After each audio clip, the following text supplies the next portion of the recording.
as well.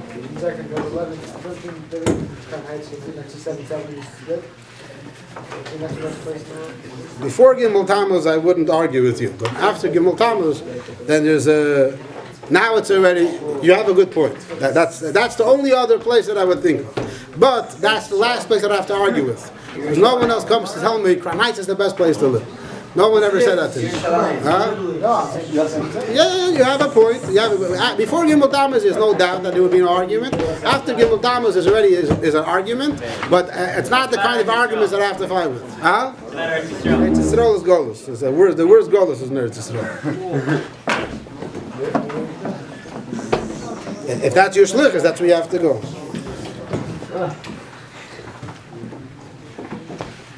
Okay, there's two questions that came up all the time. It's probably came a few times already. The problem with non-Jewish music and Geisha music and pop, hip-hop, whatever it is. So whoever wants, there was an article now in the Hatomim, it was in English, it was floating around at the tables. I wanted to bring it, I forgot, but if whoever wants, whoever is asking this question, Rabbi Jacobson, Mashpia in Crown Heights, so he wrote a whole long thing about it with Pratim, so whatever I have to say is said over there, Barichis Gdeilo, so we're not going to go into it again. Huh? No. Shalom, I think his name is. Why are you laughing? His name is English Simon. Why? Okay, so let him go.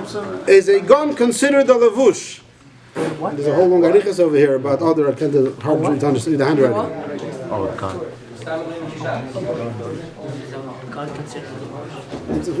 It's an unclear question, but in short, the halachas of a gun.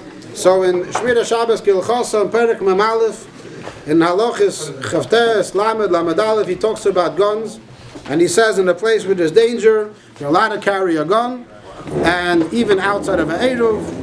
And he says that if possible, you should take the gun derech levishosai, in a way of a lavush, which means you should drape it around your shoulder, the waist like a lavush. This way it should be as minimal chilul Shabbos as possible. So for Sheitzach, only in such a place where there's a need for it.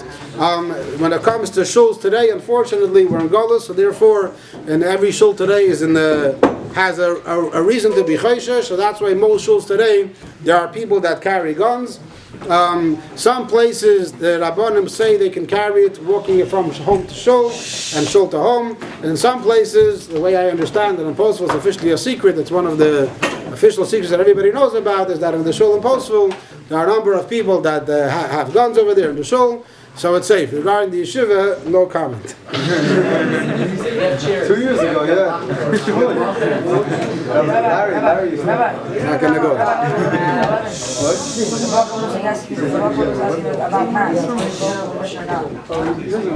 I didn't see that question. To write it in again, and we'll do our research for the show. How are you meant to respect someone who treats you very, very tough? If a teacher or a mashgiach is very tough on you and maybe calls you names, how can you respect him?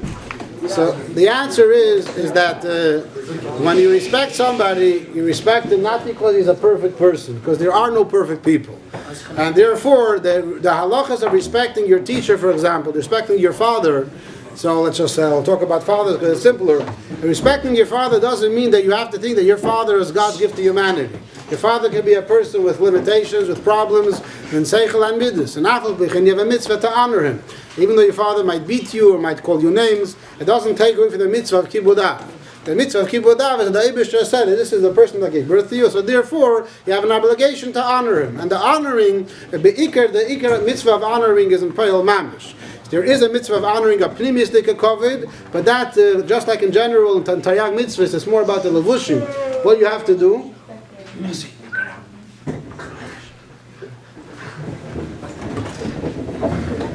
Taryag mitzvahs in general are mitzvahs of Maisa. There are some mitzvahs of Chayvas Alavavis, but Pashtus, the mitzvah of honoring your teacher and honoring your parent is not included in mitzvahs Chayvas Alavavis, although there might be a source to say so. But Pashtus, honoring means not to be chutzpahdik, not to sit in his chair, and so on. And those things apply to a teacher as well. Someone that teaches you Torah, even though he can be very rough with you, and he can call you names, and that the Torah is wrong, with Pashas it's wrong, nevertheless, the obligation on your end is to honor him just the same, because it's not about thinking that he's a special person.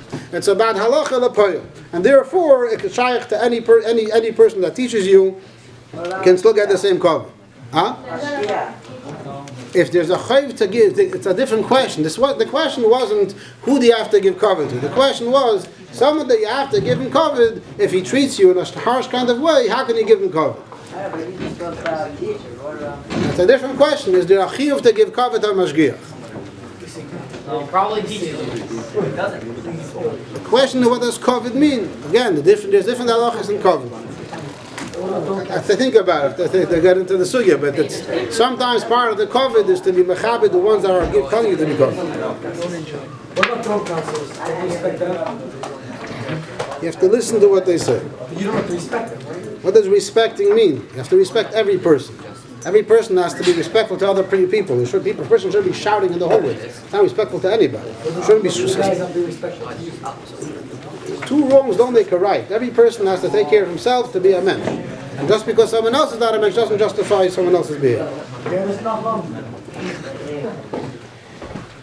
Question, can we start a Mishnayis Balpeh Mivtza? I'm all for it. If someone wants to make such a Mivtza, I'll gladly participate. Tell me how much you're giving me for every 10 lines. I get reds or blues or browns. If anybody wants to make any kind of mitzvah, you want to come and put it together. Gesundheit. You want me to make such a mitzvah right now? I'm not holding by making a mitzvah mishnayis balpeh. I one time tried it. It didn't really take off. If somebody, a bacher comes with a whole plan and he has a whole how it should work, and he just wants me to either participate in the money or the testing, something like that, and I'm willing to sit down and go through it with him. But for me to go think through a whole program and prepare a whole mitzvah, I'm echadish by them. But if you want it, then adrab. And bechlal, many yeshivas, you should know, many yeshivas, bacher make mitzvahs on their own. Even yeshivas with good shluchim, and shluchim make mitzvahs, the bacher also make mitzvahs. So it's not a stira.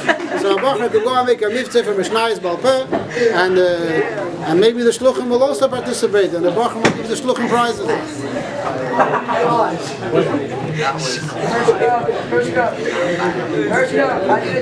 Next question.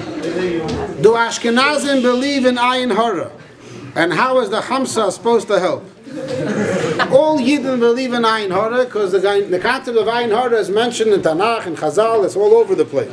However, Chazal also tell us that someone that's not makpid and makpid in imay, someone that himself doesn't really take it to heart, doesn't care about it.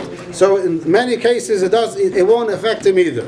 At the same time, I already mentioned the story in the past over here that there was one time in the yeshiva in Postville, there was a father that came to visit the yeshiva, and he spoke to me about his son, and he praised the son very much. He was an Ashkenazi, and he's I can even say a cynical kind of person that doesn't believe in much.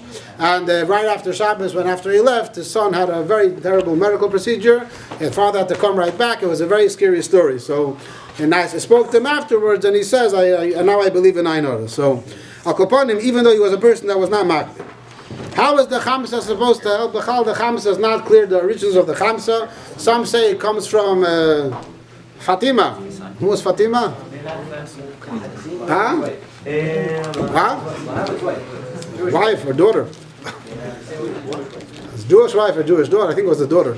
Whatever, from Muhammad. Some people say, huh? What? Probably both. Both, yeah, the two names, the same one. So it's not clear where the source is from. It is brought down in some Svardim, but I don't know if these Svardim, if the pictures that come in over there have a true source or not. But that's for sure not in Minhag Ashkenaz to use the Chamsas.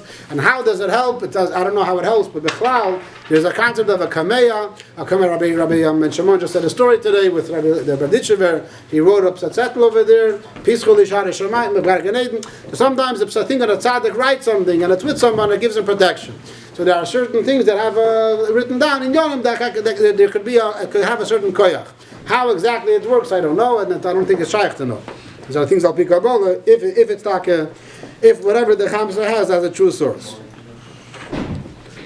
Hashem made the Jewish people his chosen nation. So why did the Jewish people suffer for over 3,000 years? So there's no good answer to the question, because nothing can justify the Yidden suffering.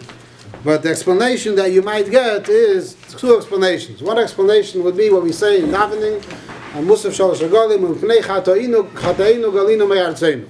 So that's not an acceptable answer, because even though Yidden sinned, it still doesn't justify the amount of suffering we went through. but that some people might give as an answer. Maybe in the beginning a little bit of punishment made sense. Second answer, which also according to Chassidus also doesn't make sense, is that it's all for us to get better. In order for Hashem to give us the big reward, just like everything, you have to work hard in order to get a reward. So in order to get the schar of l'asad love, you have to work hard, and part of the working hard is going through suffering. Also doesn't make sense because the suffering is way too much, and there is no justifiable reason for Yidden to suffer, and therefore, daloi golus. A good tavach. We want more.